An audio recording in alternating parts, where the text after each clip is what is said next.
Xin chào các bạn, hôm nay mình sẽ báo giá nguyên liệu làm sao bên shop mình nha. Thì đầu tiên là keo sữa. Keo sữa loại 1 là 8k.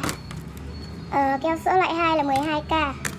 Keo sữa loại 3 là 200g là 25k. Xốp mini thì loại 1 như này là 2k. Loại 2 là 3k.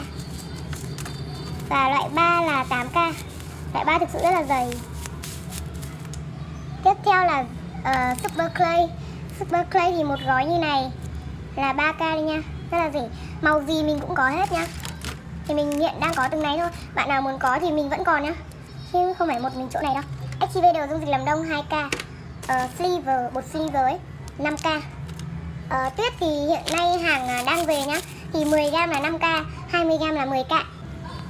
Tiếp theo là hũ nắp trắng như này 2k một lọ nha, rất là rẻ luôn. Bạn nào muốn mua một lốc 12 lọ như này là 22k nha. Đây là keo sữa ATM bên shop mình chiết ra nha. Kem cạo râu, đây là loại 1 là 8k, loại 2 là 12 là 50k nha, sorry, 50k. Tiếp theo là hũ nhựa mềm. Hũ nhựa mềm là 3 hũ 1k, 20 hũ 5k và 49 hũ là 10k nha. Mình đã sale sẵn cho các bạn rồi nha.